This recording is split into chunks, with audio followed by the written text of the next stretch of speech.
तो चलिए स्टार्ट करते हैं हम लोग एरियाज ऑफ ट्रायंगल्स का कॉन्सेप्ट सिमिलर ट्रायंगल में। ठीक है, अगर दो सिमिलर ट्रायंगल होगा तो उनके एरियाज के रेशियो के साथ उनके साइड्स का जो रेशियो है उनके साथ एक बहुत ही खास रिजल्ट होता है, जिसका यूज आप बहुत सारे ऑब्जेक्टिव क्वेश्चंस बनाने में कर सकते हैं। मतलब मैक्सिमम ऑब्जेक्टिव क्वेश्चंस बनाने में आप इस थ्योरी का यूज करते हैं। तो ये थ्योरी क्या है, इसको समझते हैं। सबसे पहले कह रहा है कि the ratio of areas of two similar triangles. किसका रेशियो? किसका रेशियो? एरिया का। दो सिमिलर ट्रायंगल्स के एरिया का रेशियो।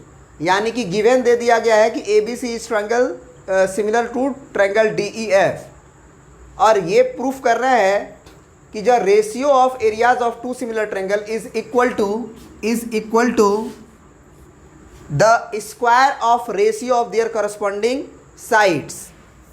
अब करस्पॉन्डिंग साइड्स बोले तो क्या, ए बी का करस्पॉन्डिंग साइड डी ई है, तो ए बी का रेशियो डी ई के साथ लेने के बाद उसका स्क्वायर कीजिए, उसके बराबर होगा ये। अगर कोई लड़का अगर बी सी साइड ले लिया तो करस्पॉन्डिंग साइड ई एफ लेना होगा और उसके स्क्वायर के बराबर होगा। और अगर आपने ए सी ले लिया है तो उधर आपको डी एफ लेना पड़ेगा और उसके स्क्वायर के बराबर होगा।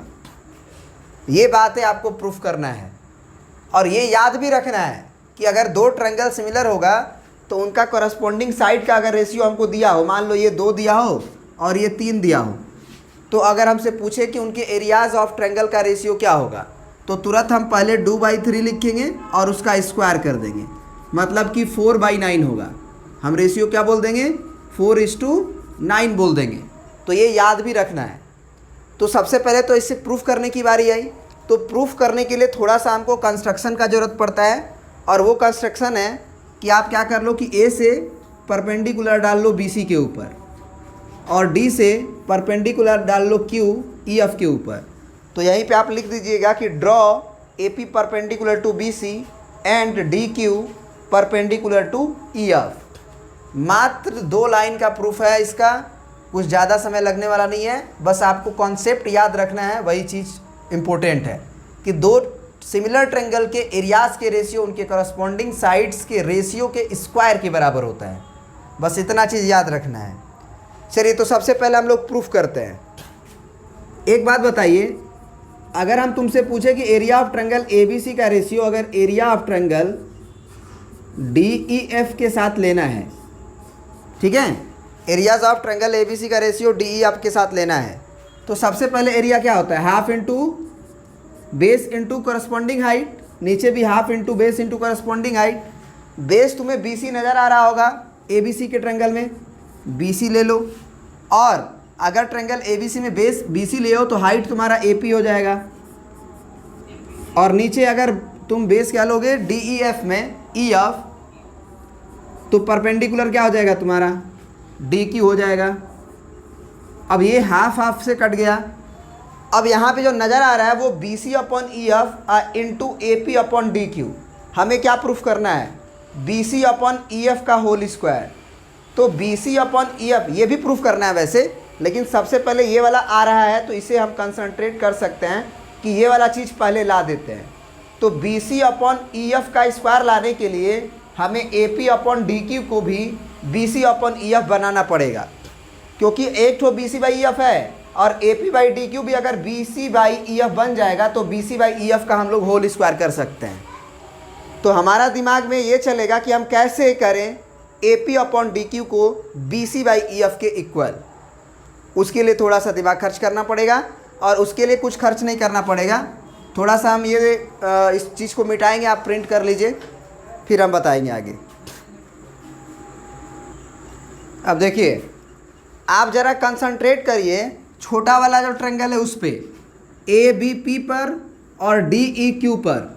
क्या इसे हम लोग सिमिलर कर सकते हैं? डायरेक्ट लिख दो, direct, triangle A B P is similar to triangle D E Q. आप कहोगे कैसे, तो हम कहेंगे कि सबसे पहले तो एंगल बी बराबर एंगल ई तो होगा ही, क्योंकि हमें गिवन इन्फॉर्मेशन में ए बी सी ट्रायंगल दिया गया था डी ई एफ के सिमिलर। तो अगर सिमिलर है तो कॉरस्पॉन्डिंग एंगल तो बराबर होगा ही। तो एंगल बी एंगल ई के बराबर होगा ही।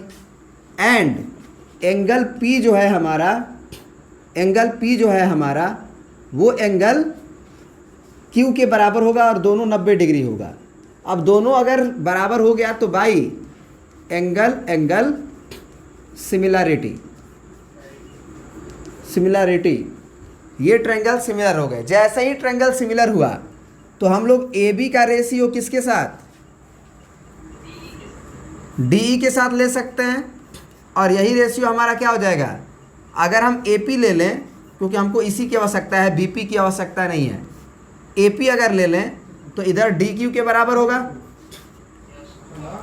इसको आप क्या कर लो, इक्वेशन नंबर 1 मान लो और लिखो ऑल्सो गिवन ए बी का रेशियो हम किसके साथ ले लेंगे, ए बी का रेशियो हम डी ई के साथ ले सकते हैं ना। हमको दिया गया इंफॉर्मेशन है A B C similar to triangle D E है, तो ए बी का रेशियो हम डी ई के साथ ले सकते हैं। और अगर हम बी सी का रेशियो देखें तो वही बी सी हमारा ई एफ के भी इक्वल होगा जी, बोलो। तो यहाँ से हम ये कह सकते हैं, ये कहाँ से लिखे हम, इक्वेशन 2 इसको कहाँ से लिखे, लिख देंगे कि since triangle A B C is similar to triangle D E F, ये हमें दिया गया था, इसीलिए कॉरस्पॉन्डिंग साइड्स का रेशियो लिखेंगे। वैसे एक और साइड लिखना था हमें ए सी और डी एफ, लेकिन उसकी आवश्यकता नहीं है, हमारे काम हो चुकी है। हमने A B by D E को A P by D Q को इक्वल किया, A B by D E को ही B C by E F के इक्वल किया। तो जब दोनों का एल एच एस बराबर है तो आर एच एस भी बराबर होगा। बात समझ में आ रही है। तो ये कारण आप लिख लीजिएगा, हम मिटा देते हैं यहाँ पे क्योंकि हमको जगह कम पड़ रहा है। ये भी आप कारण लिख लीजिएगा, इसको भी मिटा देते हैं। अब यहाँ पे देखिए क्या लिखेंगे, यहाँ पे लिख देंगे हम from 1 and 2, from 1 and 2 AP upon DQ, AP upon DQ is equal to AP upon DQ is equal to BC upon EF, BC upon EF। और अब क्या करेंगे, इसे आप इक्वेशन नंबर एक्चुअली 1 मानना चाहिए, लेकिन इसे आप 3 मान लो, कोई दिक्कत नहीं है, कोई भी नामकरण हम कर सकते हैं ना। अब ज़रा बताओ कि इस इक्वेशन 3 में हम लोग A P upon D Q के जगह पे फिर से B C by E F लाना चाहते थे और वो ला दिए, है ना। तो लिख सेंगे फिर से इक्वेशन नंबर 3 इम्प्लाई, तो 3 इम्प्लाई होगा तो ये क्या होगा, area of triangle A B C upon area of triangle D E F is equal to B C upon E F into B C upon E F हो जाएगा। क्योंकि हमने A P by D Q के जगह पे क्या लिख दिया, B C by E F. बात समझ में आया। अब सुनना हमारी बात को ध्यान से, यहाँ पे आप लिख लोगे, यहाँ पे आप लिख लोगे B C upon E F का होल स्क्वायर, लिख सकते हो ना। और एक काम करो, काम ये करो कि यहाँ पे ये भी लिख दो, ये भी लिख दो, ए सी अपॉन डी एफ भी लिख दो। अगर तुम ए सी लोगे तो ये डी एफ के रेशियो के बराबर होगा। अब ज़रा बताओ कि B C by E F के जगह पे, B C by E F के जगह पे क्या हम A B by D E भी लिख सकते हैं, क्योंकि वो B C by E F किसके बराबर है, B C by E F A B by D E के बराबर है। तो हम B C by E F के जगह पे यहाँ पे क्या लिख सकते हैं, ए बी बाई डी ई, और स्क्वायर अगर है तो रहेगा। उसी तरह से फिर से B C by E F के जगह पे हम A C by D F भी लिख सकते हैं, तो A C by D F भी लिख सकते हैं, उसके स्क्वायर के बराबर होगा। यहाँ से क्या लिख देंगे, कैसे लिखें, तो फ्रॉम, इसको भी मान लो आप, इसको 4 नंबर मान लो, तो फ्रॉम 4।